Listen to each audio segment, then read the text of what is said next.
तो चलिए आज एक बहुत ही दिलचस्प सफर पर चलते हैं।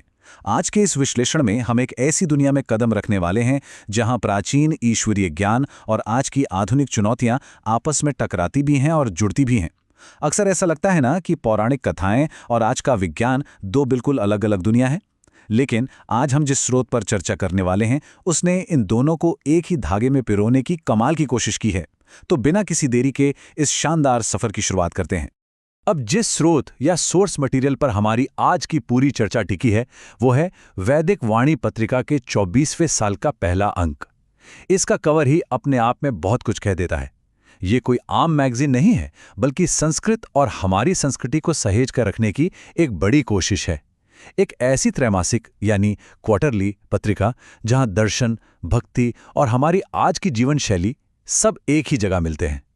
अगर हम सिर्फ इसके इंडेक्स पर नजर डालें तो आप देखेंगे कि इसमें कितनी वैरायटी है।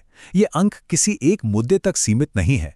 वैदिक वाणी के मूल सिद्धांतों से लेकर भगवान श्री राम के जन्म की कथा और यहां तक कि धर्म और विज्ञान जैसे बेहद गंभीर और फिलॉसफिकल विषयों पर भी इसमें लंबे निबंध हैं।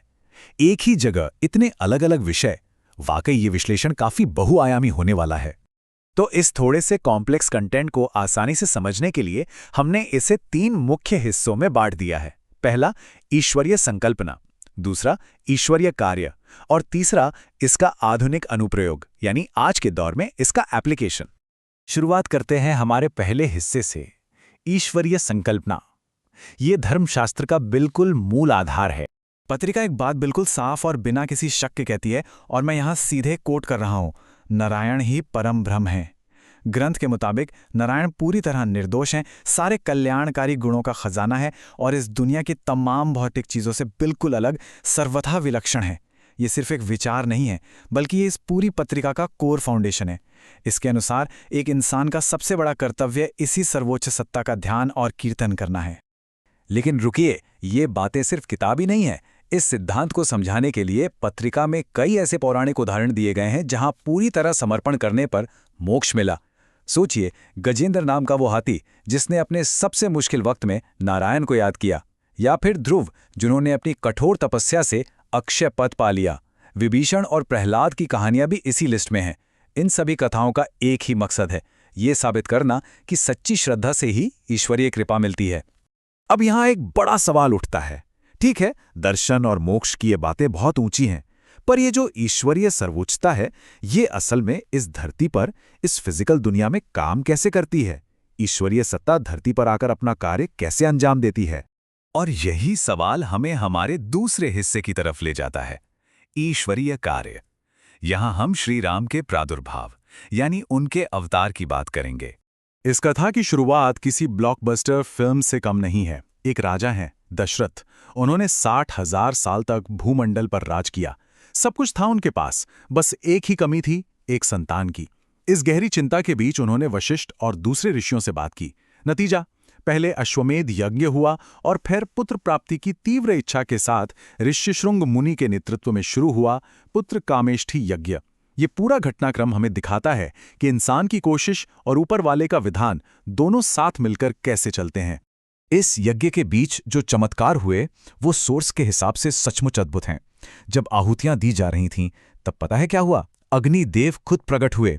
उनके हाथ में सोने का एक बर्तन था जिसमें एक दिव्य खीर थी। उन्होंने राजा दशरथ को वो खीर दी और कहा कि ये संतान देने वाली है। फिर राजा ने इसे अपनी तीनों रानियों कौशल्या, सुमित्रा और कैकेयी में बांट दिया और उसे ग्रहण करने के बाद वे गर्भवती हुईं। इसे पत्रिका में ईश्वरीय कार्य का बिल्कुल सीधा और भौतिक प्रमाण बताया गया है। एक और कमाल की डिटेल यहां मिलती है, वो है इसका एस्ट्रोलॉजिकल यानी ज्योतिषीय पहलू। पत्रिका सिर्फ कहानी नहीं बताती, बल्कि जन्म के वक्त ग्रहों की सटीक स्थिति क्या थी, ये भी बताती है। जब भगवान राम का जन्म हुआ तो ब्रह्मांडीय संतुलन यानी कॉस्मिक अलाइनमेंट बिल्कुल पीक पर था। सूर्य, मंगल, शनि, गुरु और शुक्र, ये पांचों ग्रह एक साथ अपने उच्च स्थान पर थे। सोर्स के मुताबिक ये कोई नॉर्मल घटना नहीं थी, बल्कि इस बात का साफ इशारा था कि कोई बहुत ही दिव्य शक्ति धरती पर आ चुकी है। पत्रिका में कहानी थोड़ा आगे बढ़ती है और सीधे श्री राम की लंका वापसी पर आती है। ये सिर्फ किसी युद्ध को जीतने की बात नहीं थी, ये बात थी धर्म की स्थापना की, उस दिव्य वादे को पूरा करने की। टेक्स्ट में पुष्पक विमान का अलग से जिक्र है, जिस पर बैठकर राम और लक्ष्मण लंका पहुंचे और जहां विभीषण का राज्याभिषेक करके उन्हें उनका हक दिया गया। ये सब यही दर्शाता है कि ईश्वरीय कार्य हमेशा बैलेंस और न्याय लाने के लिए ही होता है।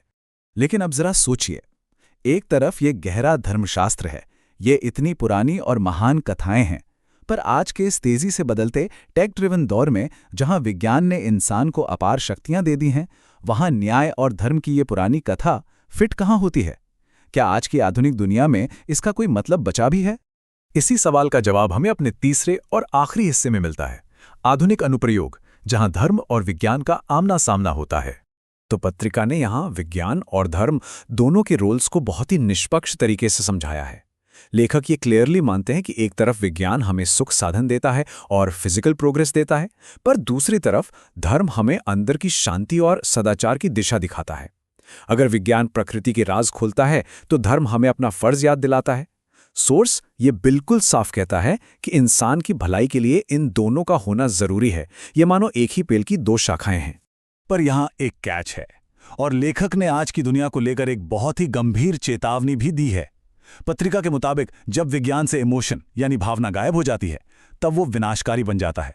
सोचकर देखिए आज के दौर को, विज्ञान का ये जो अनियंत्रित विकास हो रहा है, परमाणु बम जैसे विस्फोटकों की जो रेस लगी है, इसने पूरी दुनिया को विनाश के कगार पर खड़ा कर दिया है। लेखक का आर्ग्यूमेंट बिल्कुल स्ट्रेट है। अगर शांति और सुरक्षा ना हो तो अकेले ये भौतिक प्रगति पूरी इंसानियत के लिए सबसे बड़ा खतरा बन चुकी है। और इसी बात को पत्रिका ने बिल्कुल सटीक कोट में समझाया है। विज्ञान बुद्धि प्रधान है और धर्म भावना प्रधान, मतलब साइंस दिमाग से चलता है और धर्म दिल से। सोर्स का ये मानना है कि विज्ञान को अगर हमारे लिए सुरक्षित और मंगलकारी बनाए रखना है तो उस पर धर्म का यानी नैतिकता और भावनाओं का कंट्रोल होना बहुत बहुत ज़रूरी है। ये दोनों एक दूसरे के दुश्मन नहीं हैं, बल्कि हमारे सुरक्षित भविष्य के लिए इन दोनों को एक दूसरे का पूरक होना ही पड़ेगा। और सच कहूं तो यही बात हमारे आज के इस पूरे विश्लेषण को कितने बखूबी तरीके से समेटती है।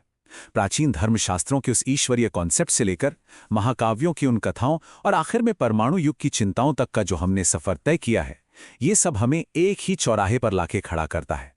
और वो सवाल ये है कि आज के इस अभूतपूर्व तकनीकी ताकत और विज्ञान के दौर में क्या प्राचीन नैतिक दर्शन और धर्म ही वो अकेला सहारा बचा है जो इंसानियत को विनाश से बचा सकता है? ये एक ऐसा सवाल है जो वाकई हम सबको गहराई से सोचने पर मजबूर करता है। इस कमाल के विश्लेषण में मेरे साथ जुड़े रहने के लिए बहुत बहुत शुक्रिया।